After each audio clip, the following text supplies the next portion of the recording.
ನಾಳೆ ಮಧ್ಯಾಹ್ನ ತನಕ ಅವ್ರು ಹೇಳಲೇಬೇಕು. ಕಾಂಗ್ರೆಸ್ನವರು, ಇಂಡಿಯಾ ಒಕ್ಕೂಟದವರು ಸಮೀಕ್ಷೆ ನಂಬಲ್ಲ, ನಾಳೆ ನಾವೇ ಅಧಿಕಾರಕ್ಕೆ ಬರ್ತೀವಿ ಏನಂತ ಮಾತನ್ನು ಅವ್ರು ಹೇಳಲೇಬೇಕು. ಯಾಕೆಂತಂದರೆ ಈಗ ನಾಳೆ ತನಕನೂ ಕೂಡ ಇವರು ಈ ಮಾತು ಹೇಳ್ಬೋದು.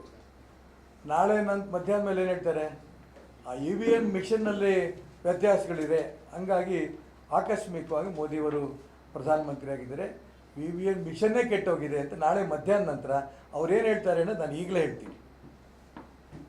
ದೇಶದ ಜನರ ಹೃದಯವನ್ನು ಗೆದ್ದಿರೋಂಥ ಪ್ರಧಾನಮಂತ್ರಿ ಮತ್ತೊಮ್ಮೆ ಪ್ರಧಾನಮಂತ್ರಿ ಆಗೋದ್ರಲ್ಲಿ ಯಾವ ಅನುಮಾನವೂ ಇಲ್ಲ. ಕರ್ನಾಟಕ ರಾಜ್ಯದಲ್ಲಿ ಭಾರತೀಯ ಜನತಾ ಪಾರ್ಟಿಯ ಭವಿಷ್ಯವನ್ನು ಯಾರೂ ಹಾಳು ಮಾಡೋಕ್ಕಾಗಲ್ಲ.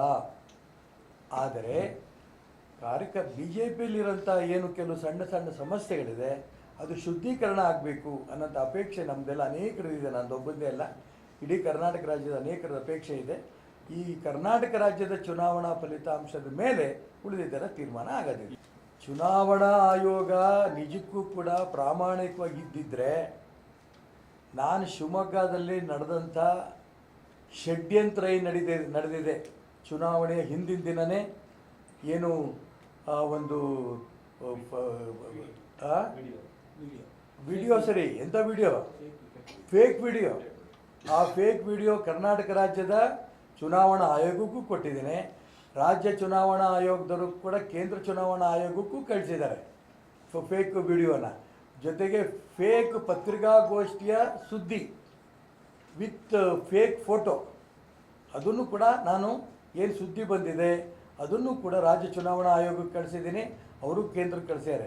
ಇಷ್ಟರೊಳಗೆ ಕೇಂದ್ರದಿಂದ ನನಗೆ ರಾಜ್ಯ ಚುನಾವಣಾ ಆಯೋಗದಿಂದ ನನಗೆ ಒಂದು ಉತ್ತರ ಬಂದಿದೆ, ಕೇಂದ್ರ ಚುನಾವಣಾ ಆಯೋಗಕ್ಕೆ ಕಳಿಸಿದ ಕಾಪಿ ಕೊಟ್ಟಿದ್ದಾರೆ. ಆದರೆ ಕೇಂದ್ರ ಚುನಾವಣಾ ಆಯೋಗದಿಂದ ನನಗಿನ್ನೂ ಕೂಡ ಉತ್ತರ ಬಂದಿಲ್ಲ.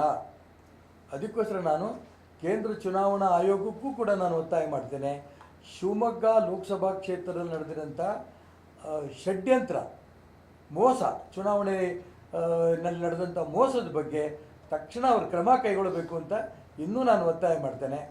ಇನ್ನೂ ಅಕಸ್ಮಾತ್ ಇನ್ನವರು ಒತ್ತಾಯ ಮಾಡಿದ್ದನ್ನು ಅಲ್ಲಿಂದ ಇನ್ನೂ ಕ್ರಮ ತಗೊಳ್ಳಿಲ್ಲ ಅಂತಂದರೆ ನಾನು ಈ ಶಿವಮೊಗ್ಗ ಲೋಕಸಭಾ ಕ್ಷೇತ್ರದ ಬಗ್ಗೆ ಕೋರ್ಟ್ಗೂ ಕೂಡ ಹೋಗೋದಿದ್ದೇನೆ.